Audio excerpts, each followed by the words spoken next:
What is going on, guys? Welcome back to the channel. Panthers Advice. Gotta do a couple things real quick. I know we're going on a little bit late. I apologize for that, but give me one sec, guys. Gotta make sure the video comes through clear. Ooh.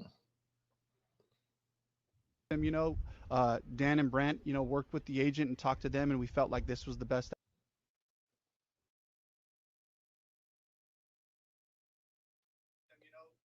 Perfect. Sounds working through.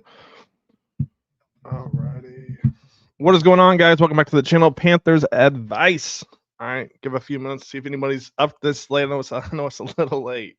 Woo.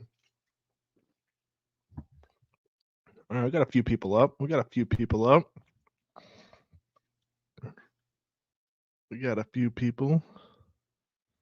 Alrighty. What do we got? Like a little background music. Boom, boom, boom, boom, boom. Stick to that right there.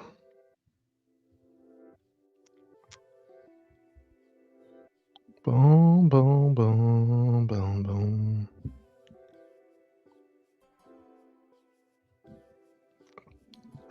That's what's going on, my guy. How's it been going? Busy with work. I have loved this offseason. Feels like 8 wins next season. I feel like 8 to 10. The defense, it scares me, and it feels like this whole Josie Jewell situation. I can't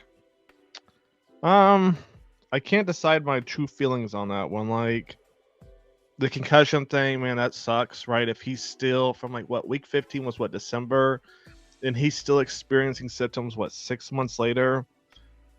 To me, it's kind of like the Tua thing, bro. At that point, retire, right? And Tua, you can kind of give him lenient since he's a quarterback. But Josie Jewell, a linebacker with head injuries lasting for 6 months,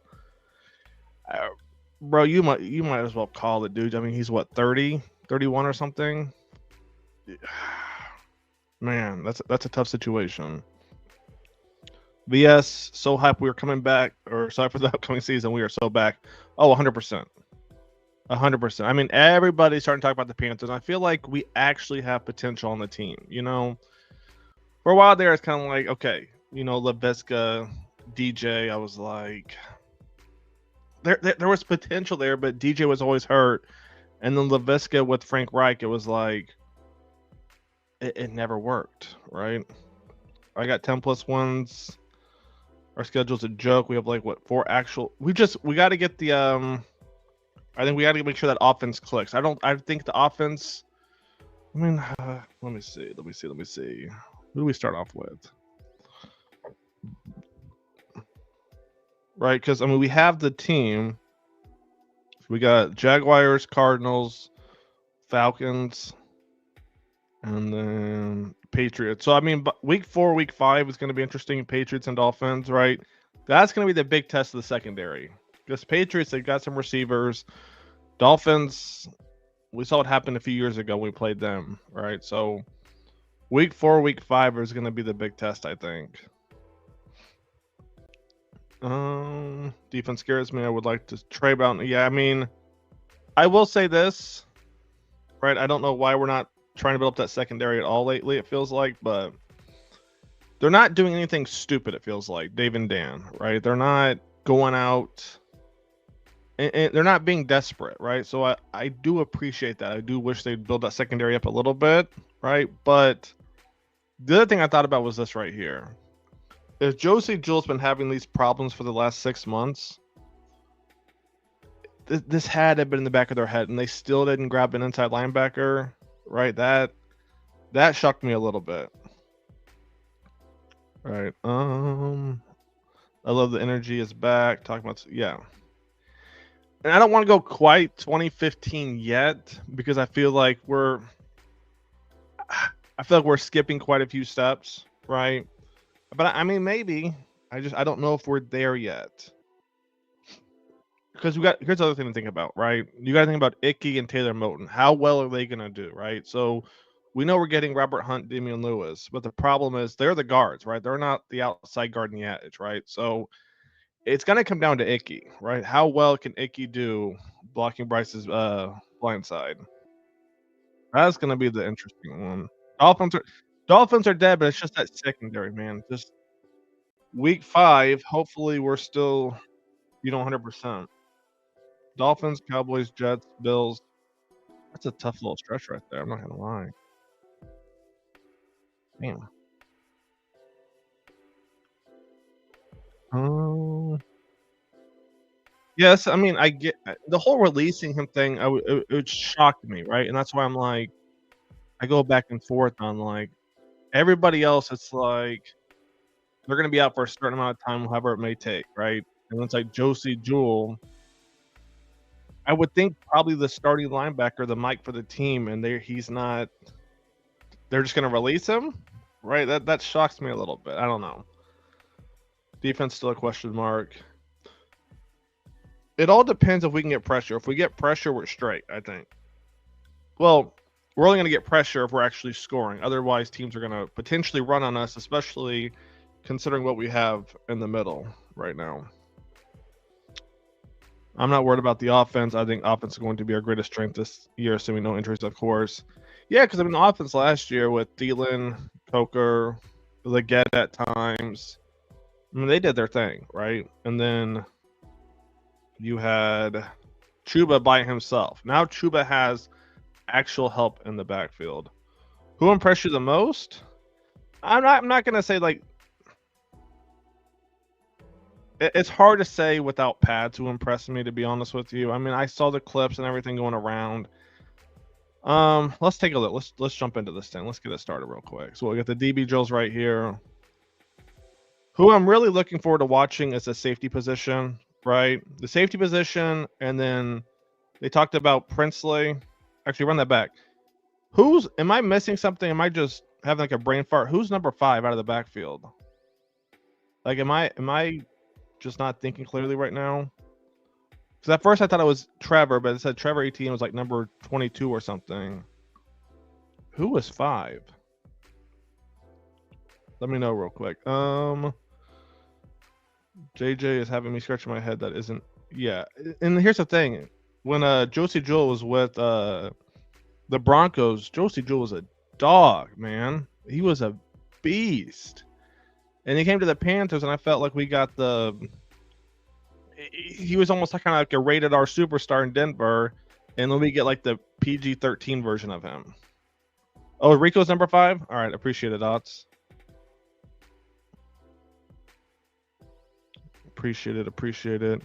And then, I mean, obviously, Mr. McMillan, TMC.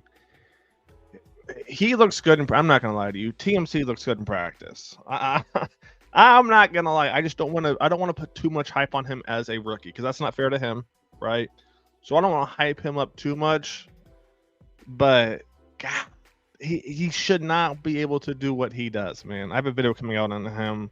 I'll probably drop that right before the first preseason game, actually. I was going to drop it yesterday, but then a bunch of stuff happened. But TMC should not be able to move the way he does, as smooth as he is, catch the way he does. He makes things look effortless, jump, the catch radius, the hands. It's like you see a chick, right? It's like, is she too good to be true, right? Like what's wrong with her, Loki? You know what I'm saying? And that's the thing with TMC. It's like, God, is it too good to be true, man? Like the footwork. I mean, is it as fast as a Jimmy Horn or Hunter Renfrow at the top of the route? No, right? But it doesn't need to be, right? Because he's so big, DBs aren't going to play him up close. So if they do, he's got that catch radius. He stacks over the top. He's gone, right? He just almost feels too good to be true, man. I'm not. Almost feels too good to be true. I mean, probably the best receiver overall the Panthers have had in a while. And we got Damani right there. Damani, Lathan Ransom, and then Trayvon.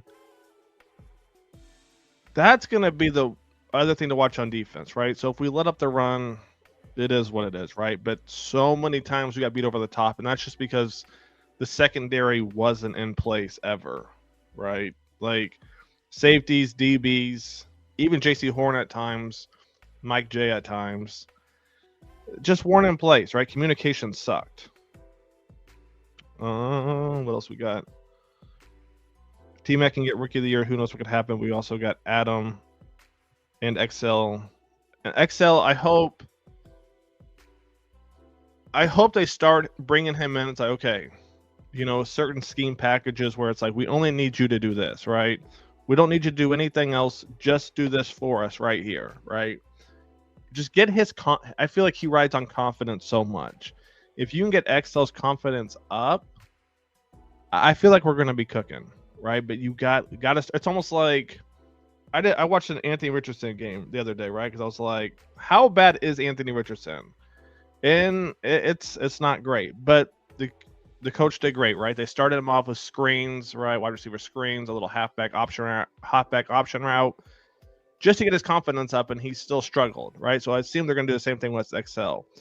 Try and build that confidence up, and then let him take off, because his ceiling, I don't want to overstep here, but his ceiling might be the highest on the team potentially. He might be the fastest receiver on the team. He's probably the fastest, probably the biggest overall, right? He probably doesn't beat TMC when it comes to route running, right, between those two, but XL ceiling, man, I mean, it's something crazy, but again, it all starts with, doing the small stuff. And what's this, 22, I think? This is Ransom, I think, right? Ransom's going to be interesting to watch. We got 35 right here. Got JC and Mike J. All right. At first I was confused having like 6 receivers, but now I kind of get it. Dave wants a Swiss Army knife, so we have to depend on just 1 or 2 players. 100% right. Another thing to think about is this right here. In third down situations, right? Last year, Bryce potentially went to Adam Thielen. That was his go-to guy. That was about it, right? Coker came on late in the season, but if you get guys like Hunter Renfrow and potentially Coker moving forward too, now we have a few different options to go to. Now we have a high-low read. There's a bunch, right? Depending on the scheme they draw up. So that's the good news, getting guys that are for sure targets in this offense. That way Bryce doesn't have to panic, oh, it's Adam Thielen or a check down. No, we can go to X, Y, or Z, right? So that's the big thing, I think. Let's keep this thing going too. All right. XL hopefully plays gadget role like Debo. That would be interesting to see. Look, he had some reverses last year too, and I remember Deontay Johnson didn't block and almost got his legs taken out from under him. That was almost bad. All right, looking good there. That's Jimmy Horn, right? 15's Horn, if I'm not mistaken. GSI, did you? Baltimore, South Carolina. Yeah, XL's built different, man. XL's built different. Let's take a look. If TMC is as advertised, picking him at 8 makes all this sense. Everyone keeps saying he's Godwin or whatever, but that dude's name. Oh, Mike Evans. Yeah, I mean, Mike Evans might be underrated low key because he's had 1,000 yards with the Bucks every season before they even had a good quarterback. And if he can do that, if he can do what Mike Evans is doing, the Panthers will be straight. The Panthers will be straight, right? Because Bryce Young, Baker Mayfield, that's not the worst comparison, I don't think, right? So you take a look at those two. That's kind of what you're getting, and then a Chris Godwin would be the Jimmy Horn, and after that, when it comes to the Bucks, they don't really have that. And maybe they do, but they never got that third receiver, even with Brady. They wanted the speed guy. They had that white kid who was fast, but the Panthers with Renfrow or Adam Thielen, like now you have your X, your Z, then you've got a potential few Ys too. So potentially a more complete Bucks team, to be honest with you, right? So yeah, Mike Evans. I mean, I don't want to. Again, I don't want to hype up him too early, but everything's looking that way. It's just going to depend on. I remember Mike Evans, Marshawn Lattimore, right? They got into it, right? So let's see the Panthers schedule. Let me take a look real quick. I'm gonna draw a blank on the DBs. I don't think they're going to really verse Travis Hunter week 1. I mean, I'm sure he'll get in there off and on, but nothing crazy. Cardinals, Falcons. Falcons will be an interesting test for Bryce Young, right? Because first year, not so good. Second year, he went toe-to-toe and beat them. The Patriots is going to be the big one, right? That's going to be the big one to see just how good our offense is given the Patriots front seven, right? I like the idea of having this big fast tank that can steamroll defenses. Yep. Oh, 100%. 100%. Let's take a look what Dave said. He talked about, I think we're talking about Bryce, talk about the Josie Joel situation. So let's take a look real quick, or a listen. I guess both. You have to. Let me mute this sound right quick. Remind Princely and everybody that you got to take care of teammates after that last play where he got his hand on Bryce. Absolutely, a really close one, a great rush. Exactly why he's here. Is to be able to affect the passer, and just came really tight around that corner and kind of nicked Bryce, on the arm right there. The ball comes out, and that's really not what we want to see. I want to see that first part of it, though, and just the great bend and flexibility and power that he has in his rushes. So even some of the veteran guys would come up at the end, and they're like, hey, don't back off of that. Just be smart at the top, okay? This is all of us. We got to take care of each other. See, that part was interesting, right? Because it talks about Princely at practice, comes around the edge, and I guess he stripped the ball out of Bryce's hand or whatever it was. While it's not great he did that, I'm glad somebody is playing with fire on defense, right? Because Princely was when I was like, I don't know what we were for sure getting out of him, right? He's raw talent. He's got great potential. But the fact, training camp, man, he's already playing with fire, right? He's lighting things up. That's what I like to see, man. You bring up the leaders, Josie Jewell, Yeah. Got released. How is that situation handled from your perspective? Yeah. How long did you kind of know that this could be a possibility? And then also, what was the conversation like yesterday?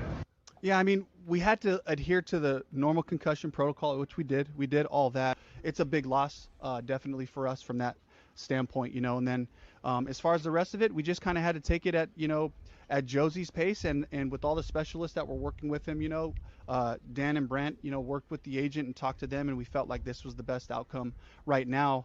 With the first, and most important thing for Josie is getting healthy. Okay. So that part's interesting, right? So he talks about they follow concussion protocol, X, Y, and Z. But Dan and Brant talked to the agents. They felt like this was the best option, releasing him.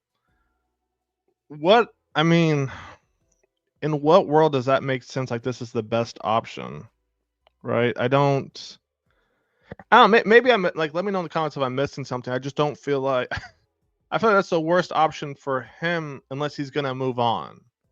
Right? That's the only thing I can think of, right? And I wish Josie stayed on the team, don't get me wrong. But I don't know how that's the best option for him, if that makes sense, right? Releasing him and they're like, oh, he could come back later. If he comes back, I feel like he's gonna lose money, right? Why would he come back to the Panthers? And when Dave mentioned them talking to the agents, it feels like potentially Josie wanted out. Unless I'm not reading something right, it feels like Josie might have wanted out if he wasn't going to start, right? So I don't know, man. BS, what we got? Vero's pissed. Also, can we really? what did we do last year, right? We released. Don't draw a blank on his name. He came from the Jaguars too. He's an edge guy, and they released him right before week 1. Who was his name? I thought he was going to be good too, right? And so we didn't have an edge guy. And then Iku Leota was starting for like 2 weeks, leading the team in sacks. They release him. Hopefully this doesn't become a trend. We still have 2 months, a little less than 2 months for the first game, but hopefully this isn't a trend. But no, we can't afford to be losing defensive players. But the other thing to think about, I guess I'm gonna look it up right now while we have time, I guess. They talk about building the young guys, right? And I'm like, how young are the guys on that defensive position? They talk about building them. I'm like, they don't seem like they're young, right? I'm gonna look at Claude real quick. Claude is, How old is he? He was born in 98. So Claude's definitely not young then. 22. He's what, 27, 28? He's going to be 28 this year. He's not really young, right? Jacoby Windman, he might be younger. Let me take a look. Let me take a look real quick. He was born in 01. So he's 24, 25-ish. Going to probably be 25. That's tough, man. Caleb Vaughn. Yeah, it was Caleb Vaughn they released. And I had hopes for Caleb Vaughn. Right, let me close some of these tabs. Looks to be lagging a little bit. That's tough. Why are we lagging? Everyone needs all the firepower after last year. Honestly, I'm surprised he still has a job. I'm surprised to a point too. I feel like injuries definitely played a factor. I mean, what? Shaq goes out. Derek Brown goes out. The only thing I can't excuse him for was the safety play. I mean, he got his guys, and it was just all bad. Right? It was all bad. I don't want the offense to do all the work again. Yeah, we got to get some stops. Let's keep this thing going though real quick. We just said you just now joined. We talked about TMC.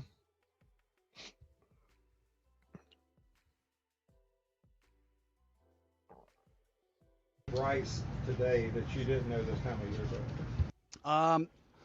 I don't know. I don't know that I see anything new necessarily. My expectation for Bryce is to lead this team, which he never stopped doing all throughout last year, even with the challenges that it presented.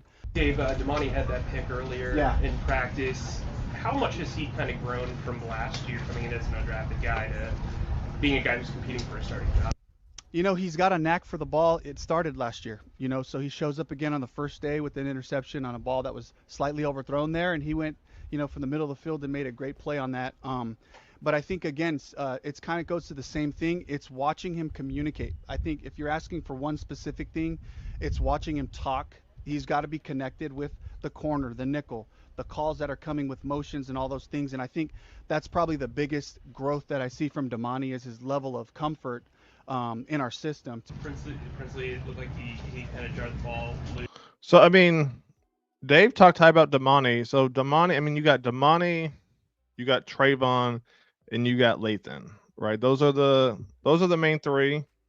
And I'm not going to lie, depending on the scheme for a Vero, it might make sense to play all three. And what I mean by that is if you look at Lathan, to me, he's definitely more of a strong safety.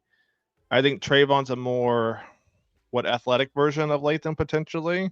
Right. And I haven't seen them on the field yet, so I could be wrong on that. But you have Lathan in the box. You have Lathan kind of playing that nickel, right? And then you got Damani and you got Trayvon over the top. Right. So that's three right there. Well, you could go like a 3-3-5 look, right? 3 linemen, 3 linebackers, and then the 5 DBs, right? And if you want to take out Shaw Smith, way to put him in, or you go into that dollar look, right? So instead of 3 linebackers, you do 2 linebackers, and then you go 6 DBs, right? So that's going to be interesting to see kind of how they use the 3 safeties, right? Because I want to know what we have when it comes to Lathan, get an idea of it at least. Let's go. Yeah, we talked about T-Mac. What about linebacker? Oh, 100%. If we go back to the Super Bowl, we need to figure out defense. We saw what the Eagles did. All they did essentially was just run a cover 4. I mean, I hate to say the word cover 4 stock, right? That sounds kind of video game terminology-esque, but they got pressure with that front 4, right? That's the thing about Milton Williams and why everybody wanted him, because he was a beast, along with Jalen Carter, and then I'm drawing a blank on the outside guys. But their front 4 is just crazy. Look at 2015, number 1 offense got killed in it. Yep. Not worried about safety. No, I'm not too worried about safety either right now. Let's see it. Take a listen at Bryce real quick. Did you guys have to have a conversation after that one? I mean, I didn't have to say anything, but you know, that's competition. It's football. You know, obviously, you know, there's some etiquette stuff in football, but young guy getting after his first day out here in training camp. And shoot, we want to see those plays on Sundays. He's a competitor. We're all competitors. We want to be getting each other better. So targeted Hunter quite a bit.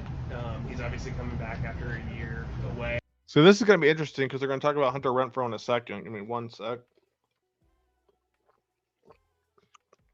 They're about to talk about Hunter Renfrow, and it sounds like he's probably going to make the team. We'll see. Hey, what have you noticed about him working with him the last, I guess during the offseason program? Yeah, just seeing his, he has such a great feel for the game. Versus man, versus zone, he just has a great knack for getting open. He understands concepts, understands defensive leverage, does a really good job at the top of routes, creating separation, giving indicators. Really friendly and easy to throw to as a quarterback. So, super excited to continue to build chemistry with him. What'd you learn? I mean, between the way he talked about him, Dan mentioned Dave talked about Hunter Renfrow a lot too.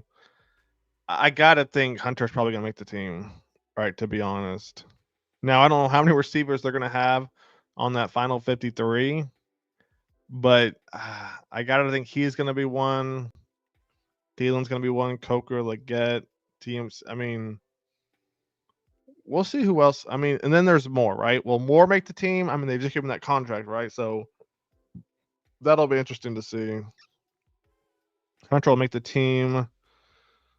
The thing with Trey is he's going to want a ton of money, man. A ton of money. Yeah, we got rookies, but we need bets too. I talked about this last year. Let's go. When fans were talking about getting rid of Adam, I was like, no. Yeah, we definitely need bets. Definitely need bets. About him being able to make the tough call to bench you 2 games in the last year. Yeah, obviously he's going to do whatever he feels like makes the team better. It's the same thing I want to do. We're all... See, why do we ask Bryce questions, right? He's like, what do you say? Run that back. You made the tough call to bench you 2 games in the last year. Yeah. Why are we asking Bryce about something that happened last year about getting benched? Between that question and then the one yesterday asking about Robert Hunt about asking about Bryce Young getting benched. Like, I get it. It's the offseason. It's slow. But, I mean, come on, man. It's like your own people, right? Like, why are we asking him about being benched last year, right? Given everything he did, not about the stretch of games where he did good. No, we're going back to the benching. Like, God damn. Obviously, he's going to do whatever he feels like makes the team better. It's the same thing I want to do. We're all Panthers first, and we all are bought into the organization. How much has T-Mac kind of relied on you to get ready for his first NFL training camp? Yeah, I think that I appreciate him for just wanting to have open communication, open dialogue. He's someone who always wants to talk, always wants to be on the same page, always wants to learn from anyone, from other receivers, coaches. So I think we're relying on each other, as we all do, just within the team. We give each other that comfort to have confidence and to go into the year how we want to feel. And then, right now, obviously in training camp is when we continue to earn that. I mean, that's pretty straightforward with T-Mac, right? Pretty straightforward. Exactly what I expected from Bryce Young, to be honest. Bryce, I'll say this. Even when he was kind of riding the high at the end of the season, riding the lows at the beginning, he always stayed true in the press conference, right? You never got a different kind of Bryce. So I definitely appreciate Bryce's response. Let's see. Bryce is much more mature than the press questions. Yeah, I mean, I don't get these questions sometimes. Like, what do you want Bryce to say about being benched 2 games? Like, it would be different if you asked him this, and, they did, right? You asked him this last year. All right, you get a headline out of it. Are you going to try and drop a headline a year later like this? This is the problem, I think, sometimes when some of the press doesn't understand football, right? So they don't really know what to do a story on, right? So then they go just to get the clicks. I heard from a little birdie that T-Mac wasn't just Dan's pick, he was Bryce's pick too. Yeah, because apparently they worked out. I mean, if you go back, it seemed like Tepper was a big fan of Bryce, and I don't want to go visit that whole thing from 2 years ago with CJ and Bryce Young, because that was, woo, right? But it seemed like Tepper liked Bryce Young, and so Tepper was essentially giving Bryce like, all right, if this is your guy, right? Well, we're gonna give him a shot. So it seems like that was the case. Like, all right, do you like T-Mac as a receiver? Probably need a receiver. Give him a shot, right? So I don't know. Overall, training camp, again, clips, I don't want to get too hyped on, but T-Mac just looks, I mean, he looks special, right? He looks special. The only thing to think about is this right here. If he's going to get picked up, who's going to pop off as that number 2, as that number 3, right? Because last year you had Thielen, right? Then you had Coker, and then you had Jatavion Sanders for a little bit. But after the Chiefs game, you never really saw him again, right? So who's going to potentially be that third option, right? Which tight end is going to be consistent? Treble's coming back from an injury, so he probably won't play until at least. Well, if he's on that PUP list, he might not come back till week 4, right? So, or after week 4. So we'll see how Sanders does. We'll see how Mitchell Evans does, right? T-Mac will lead a special receiver room. Yeah, I mean, I said I got high hopes for him. I just don't know. I overhype him. Let's see. If Bryce wanted T-Mac, given their history, it makes all the sense. Reward Bryce, sit him down, ask him, what do you need? Yeah, and if you go back to the draft, my favorite receiver, I think, in the draft was probably Luther from Mizzou. But as the best overall complete receiver, it's T-Mac, and it's really not even close, right? So it makes sense that's who Bryce wants, right? If you look in the draft, there's a lot of receivers. I mean, due to schemes and stuff, they could potentially be an X, but T-Mac was really the only true X this year. Right? And a lot of you guys mentioned him back in November, October. So I'm like, who are you guys talking about? Who was Tedaro McMillan? Turns out, man, he's now a Panther. And it's crazy because people are like, no, Panthers won't be able to get him, The Panthers got him at 8. So we'll see what happens. All right, I'm probably going to call it a wrap. Apologize for streaming so late. All right, we're probably going to stream the rest of the training camp content on here. Might make a video every now and then too. So stay tuned for that. I'll catch you guys on the next one. Take it easy. Panthers Advice is out. Peace. Appreciate you guys.